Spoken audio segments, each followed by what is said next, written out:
It's 4 a.m. in the morning. I'm waking up in a Boston hotel room and can only think of one thing: tooth pain. One of my ceramic inlays fell off the evening before. 5 hours later, I'm sitting in a dentist's chair, but instead of having a repair of my inlay so that I can get rid of my pain, the dentist pitches me on the advantages of a titanium implant surgery. Ever heard of that? It essentially means to replace a damaged tooth by an artificial one that is screwed into your jaw. Estimated costs for the implant surgery may add up to $10,000. Replacing the ceramic inlay I had before would come at $800. Was it my health or the money that could be earned with me that was the biggest concern for my dentist? As it turned out, my experience wasn't an isolated case. A study by an US national newspaper estimated that in the United States, up to 30% of all surgical procedures, including stent and pacemaker implantations, hip replacements, and uterus removals, were conducted although other non-surgical treatment options had not been fully exploited by the physician in charge. Isn't that figure shocking?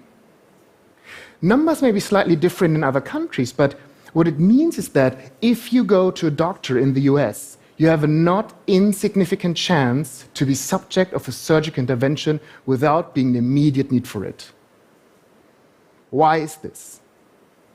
Why are some practitioners incentivized to run such unnecessary procedures? Well, perhaps it is because healthcare systems itself incentivize in a non-ideal way towards applying or not applying certain procedures or treatments. As most healthcare systems reimburse practitioners in a fee-for-service-based fashion on the number and kind of treatments performed, it may be this economic incentive that tempts some practitioners to rather perform high-profit surgical treatments instead of exploring other treatment options. Although certain countries started to implement performance-based reimbursement anchored on quality and efficacy matrix, overall there's very little in today's healthcare systems architecture to incentivize practitioners broadly to actively prevent the appearance of a disease in the first place and to limit the procedures applied to a patient to the most effective options. So how do we fix this? What it may take is a fundamental redesign of our healthcare systems architecture, a complete rethinking of the incentive structure. What we may need is a healthcare system that reimburses practitioners for keeping their customers healthy instead of almost only paying for services once people are already sick. What we may need is a transformation from today's system that largely cares for the sick to a system that cares for the healthy. To change our current sick care approach into a true healthcare approach. It is a paradigm shift from treating people once they have become sick to preserving the health of the healthy before they get sick. This shift may move the focus of all those involved, from doctors to hospitals to pharmaceutical and medical companies, on the product that this industry ultimately sells: health. Imagine the following. What if we redesign our healthcare system into one that does not reimburse practitioners for the actual procedures performed on a patient, but rather reimburses doctors, hospitals, pharmaceutical and medical companies for every day a single individual is kept healthy and doesn't develop a disease? In practical terms, we could, for example, use public money to pay a health fee to an insurance company for every day a single individual is kept healthy and doesn't develop a disease or doesn't require any other form of acute medical intervention. If the individual becomes sick, the insurance company will not receive any further monetary compensation for the medical interventions required to treat the disease of that individual, but they would be obliged to pay for every evidence-based treatment option to return the customer back to health. Once the customer is healthy again, the health fee for that individual will be paid again. In effect, All players in the system are now responsible for keeping their customers healthy, and they're incentivized to avoid any unnecessary medical interventions by simply reducing the number of people that eventually become sick. The more healthy people there are, the less the cost to treat the sick will be, and the higher the economic benefit for all parties being involved in keeping these individuals healthy is. This change of the incentive structure shifts now the attention of the complete healthcare system away from providing isolated and singular treatment options towards a holistic view of what is useful for an individual to stay healthy and live long. Now, to effectively preserve health, people will need to be willing to share their health data on a constant basis so that the healthcare system understands early enough if any assistance with regard to the health is needed.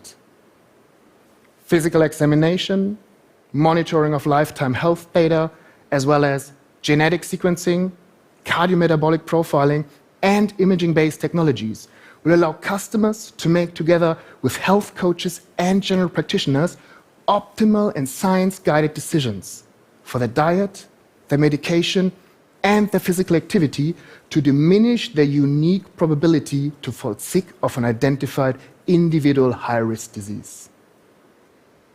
Artificial intelligence-based data analysis and the miniaturization of sensor technologies are already starting to make monitoring of the individual health status possible.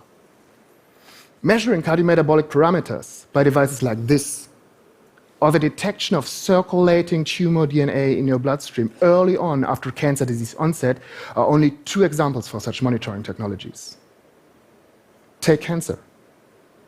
One of the biggest problems in certain oncological diseases is that a large number of patients is diagnosed too late to allow them to be cured, although the drugs and treatments that could potentially have cured them are already existing today if the disease had only been detected earlier. New technologies allow now, based on a few milliliters of blood, to detect the presence of circulating tumor DNA and thus the presence of cancer early on in a really convenient manner. The impact that this early stage detection can have may be dramatic. The 5-year survival rate for non-small cell lung cancer when diagnosed at stage 1, which is early, is 49%.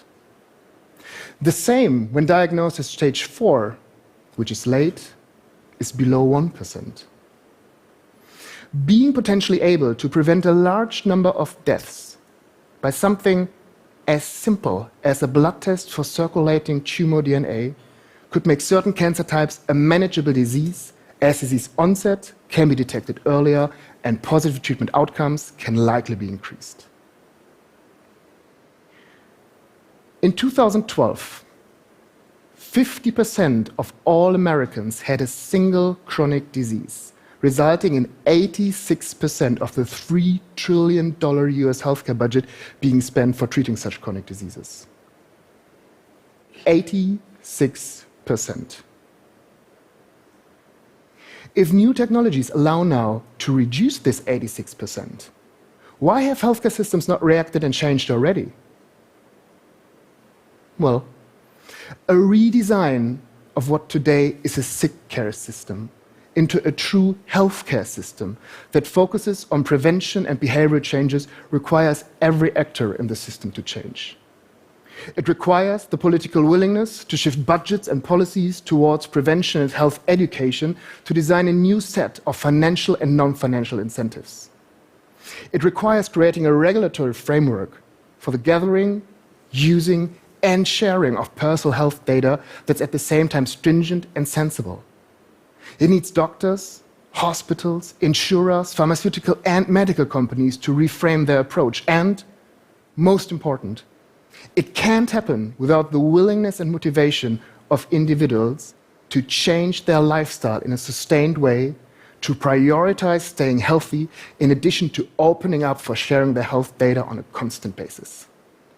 This change may not come overnight, but by refocusing the incentives within the healthcare industry today to actively keep people healthy, we may not only be able to prevent more diseases in the first place, but we may also be able to detect onset of certain preventable diseases earlier than we do today, which will lead to longer and healthier lives for more people.